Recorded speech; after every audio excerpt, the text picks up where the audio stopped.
Hey everyone, Rob here from Gunfather Milsim.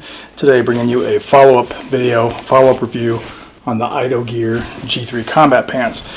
Now I did this review a little over a year ago for this original pair that I bought, and at the time my only reservation was I didn't know how the durability would be on the pants. I didn't know how the material would hold up.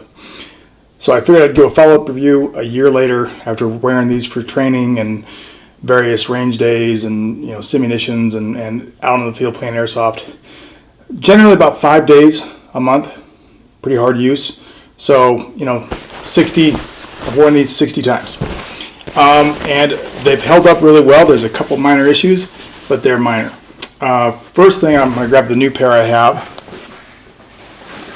right here. And you can kind of compare, these are also Idogear, kind of compare how much fading there is. As you can see, this is the new pair, and it is, obviously brighter. They have faded a little bit, not more than I would expect. So as far as the durability issues go, it's been pretty good. There's a little bit of fraying here and there, but considering the amount of use and hard use that I've had on these pants over the last year, it's really nothing that I would call out of the ordinary for any other pants that I've had.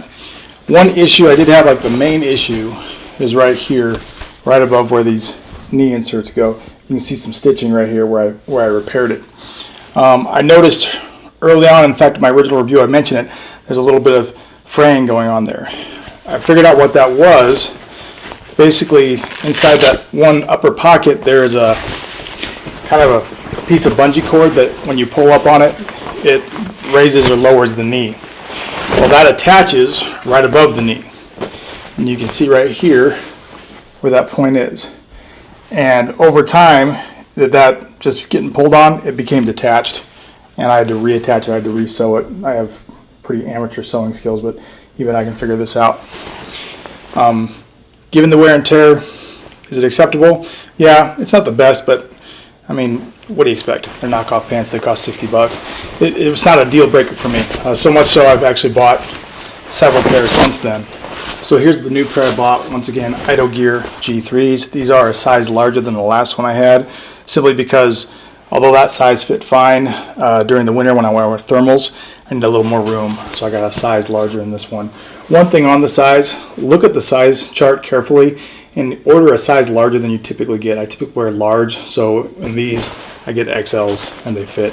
It's just they size a little bit small.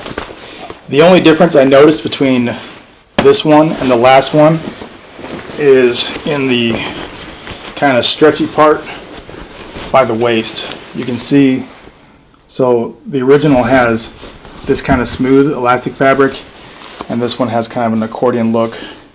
It's just slightly different. There's other minor differences with the belt loops and whatnot, but it's basically the same thing. It's 98% the same.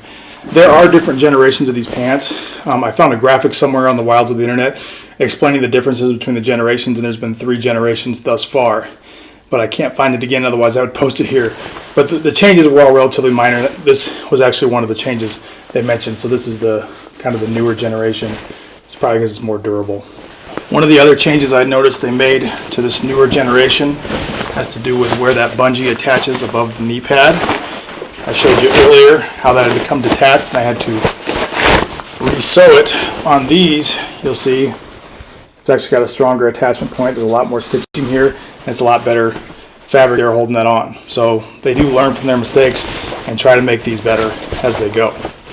So I own several pairs of these now. I want a lot of different colors, and if you go on Amazon and just search for G3 combat pants, you'll see like 5, 6, 7 different manufacturers. As near as I can tell, they're all coming out of the same factory. At least they did at one time, because they're all extremely similar to each other. This is another pair, Idogear G3s. Obviously an OD. This pair is actually made by Emerson G3, and Emerson's obviously an Airsoft company. The reason I had to go with Emerson is they're the only ones that had the multicam Tropic. You compare the two, the only difference you can see between them is the tag. The blend is exactly the same. The make, all of it, it's the same damn pair of pants. And that's just 2 of them. There's a ton of them. I'd list them here, but there's really no point.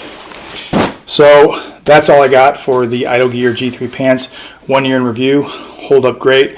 Buy with confidence. They're $60 to $70 depending on where you get them. If you like my content, please like, subscribe, hit the bell. You guys know how YouTube works.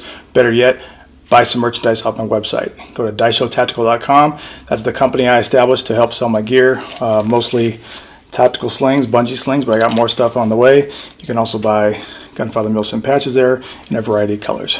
Thanks for watching.